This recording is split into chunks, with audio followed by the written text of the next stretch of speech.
Hemos venido desarrollando a lo largo de estos dos bloques al respecto de el aspecto clínico y que fundamentalmente tuberculosis tiende a desarrollarse en pulmón. Ya hemos hablado de que no es el único sitio exclusivo, puede existir a nivel de otros órganos u otros aparatos y sistemas.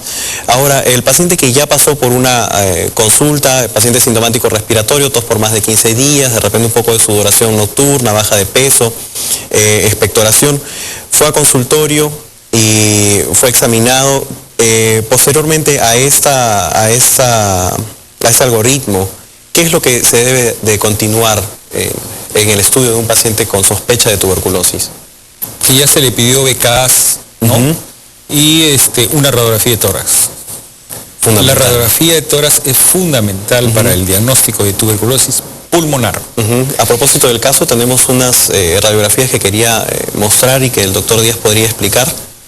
Fíjense qué es lo que pasa cuando el diagnóstico de la tuberculosis se deja mucho tiempo para hacer el diagnóstico. Fíjense, el pulmón derecho, que es lo negro que ustedes ven ahí en la pantalla, fíjense, es un pulmón normal. Mientras miren el pulmón izquierdo totalmente destruido, lleno de huecos. Todas esas estructuras que ustedes ven son cavernas o quistes, es decir, funcionalmente no hay ningún intercambio gaseoso ahí. Ese pulmón está totalmente destruido. Basta ver que es sumamente chico en relación al otro. No hay que llegar a hacer el diagnóstico en esta fase de la enfermedad. Hay que hacer el diagnóstico en las fases más primarias, más precoces. Porque este paciente, como ustedes ven ahí, también es otro que tiene huecos ahí en el pulmón derecho, en el lóbulo superior.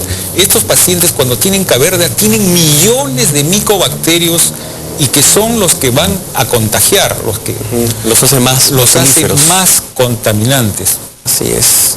Ahí también ustedes ven una tuberculosis en el lóbulo superior derecho, en el pulmón izquierdo y también en el lóbulo medio. Y además ustedes ven ahí unos nodulitos que están en los dos campos pulmonares. Sobre todo se ve bien en el pulmón derecho, que son lo que se llama milia. Milia. Y que eso qué quiere decir, que ha habido una diseminación a través de la sangre del micobacterio, que eso denota la gravedad de este paciente. Correcto. Junto con nuestra sospecha clínica y el examen radiológico, existen otros exámenes de los cuales podríamos echar mano. El PPD o esta prueba que es bastante conocida, ¿qué importancia tiene en poder diagnosticar o si no conocer el estado actual de salud de un paciente con sospecha clínica? Sí, en verdad, digamos, para algunos clínicos es controversial, sobre todo en Latinoamérica. Todos hemos sido vacunados, gran parte de nosotros hemos sido vacunados. Incluso hasta hace más o menos 15, 20 años, algunos niños que nacían en clínicas no eran vacunados con esta vacuna llamada BCG, ¿no? Que es un microbio muy parecido al de la tuberculosis. Y teóricamente aquel que es vacunado tiene un tipo de respuesta, ¿no? Entonces esta respuesta se puede medir también con esa reacción cutánea llamada PPD, ¿no? Una intradermoreacción, también llamado tuberculina, ¿no? O la prueba de Mantoux. También llamado intradermoreacción de Mantoux. Entonces esa prueba indica infección.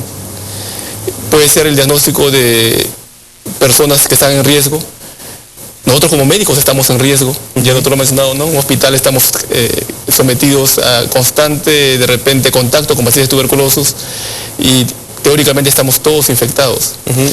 Esta prueba consiste en que se administra por debajo de la piel un poco de un líquido, digamos, para hacerlo más entendible, y va a haber una reacción, como una roncha o un poco más grande para nuestros amigos, que bueno, tiene el nombre de pápula.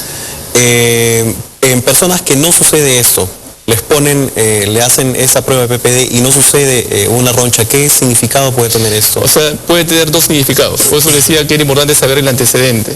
O sea, cada clínico interpreta esto según el paciente. Es niño, es adulto, es anciano, es diabético, tiene infección VIH. Y lo hace también pensando en los síntomas y signos que pueda tener el paciente. Entonces, si yo pongo una intradermoreacción y tiene una medición, yo puedo decir no responde, o sea, no forma nada, o responde en un límite, digo es negativo, o responde a otro límite y digo que es positivo. Si es negativo, que es la pregunta que estás haciendo, puede ser que no esté infectado, no se haya expuesto a esta bacteria, a este bacilo. Y la otra es que sí puede estar enfermo. Tiene micobacterium de repente por todos lados, los pulmones, los tiene en el hígado, en el vaso, en los huesos, pero no tiene defensas. O sea, no puede defenderse, como ocurre con muchos pacientes que tenemos con infección VIH en estadio SIDA. Bueno, el paciente está en mal estado, le hago la reacción, espero 48, 72 horas y no sale ni una ronchita. El examen es negativo, pero en el contexto de este paciente, ¿no? El clínico sopesa el otro aspecto, ¿no? De dónde vive, qué tiene como enfermedad y que sí puede ser tuberculosis. Para muchos pacientes con SIDA es una causa importante de enfermedad. En general, para la población general, digamos, el que tenga un PPD, o sea, esa ronchita de 10 milímetros o más, se considera en el Perú positivo. Quiere decir que por lo menos está infectado. La persona enferma también tiene ese PPD porque también tiene el bicho, pero ya lo desarrolló. Ahora, en los niños que son vacunados también pueden tener PPD positivo, pero generalmente si un niño tiene el PPD positivo, o sea, un PPD 15, por ejemplo, y tiene más de un año, eso no es por la vacuna, eso es una infección reciente. Así se debe considerar. Correcto. Es importante, amigos, de que puedan tener a bien conocer de todos los métodos o todo lo que existe en nuestro medio actual para poder ayudar a conocer al respecto de la infección o prevenirla. Tenemos una llamada telefónica, por favor. Doctor, ¿de qué depende que uno tenga tuberculosis o no? Porque he escuchado que no todas las personas pueden tener esa enfermedad. Gracias por su respuesta. Ya lo habíamos hablado al principio, básicamente para poder hacer un recordatorio, doctor Díaz. Como dijimos, tiene que haber la persona que contagia, porque este es un proceso infeccioso producido por un Mycobacterium tuberculosis. Entonces, si hay exposición, sobre todo intradomiciliaria y sobre todo, por ejemplo, si es un niño, las posibilidades que lo adquiera son frecuentes, ¿no? Ahora, para continuar desarrollando el aspecto de los exámenes, en este caso ayuda diagnóstica, tenemos la bacteriología. Han hablado en la encuesta al respecto del esputo. ¿Qué es lo que mide una prueba de esputo o una prueba de saliva, como la han mencionado en la encuesta? En el examen de esputo, que es justamente la secreción que uno emite al toser, básicamente lo que buscamos son bacilos. Le decimos bacilo de Koch, ¿no? Son bacilos que se tiñen de un color medio grosella, rojito, rosadito, ¿no? Y según la cantidad damos una calificación de 1 cruz, 2 cruces, 3 cruces. O a veces, cuando se encuentran muy pocos bacilos, se dice, no, hay 1 o 2 bacilos en 100 campos, 200 campos. Entonces, esto indica que posiblemente si sea el paciente enfermo tenga tuberculosis, ¿no? Y es bacilífero.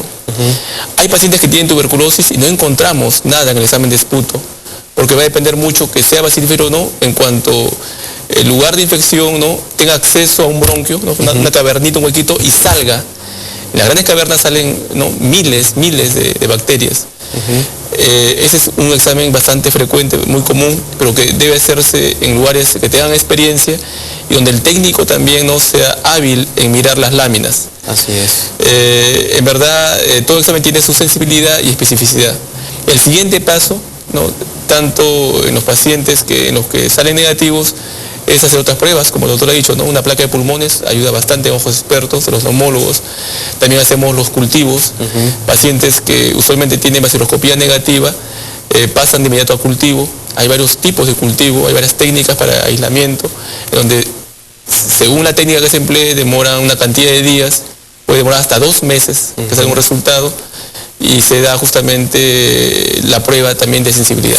Claro. ¿Qué pasa con los que clínicamente y radiológicamente tienen tuberculosis y los análisis de esputo salen negativos? Eso depende también de la cantidad de micobacterios que está expectorando. Si los micobacterios es en gran cantidad, probablemente va a salir positivo, pero si es en poca cantidad, no va a salir positivo y no hay que esperar, hay que empezar el tratamiento si el diagnóstico clínico radiológico es adecuado. Así es importante poder conocer todo lo que estamos hablando para poder tener una ida al médico de una manera precoz. Los voy a dejar con un documental al respecto de las clínicas Maison de Santé y la evolución a lo largo del tiempo para que puedan conocerla.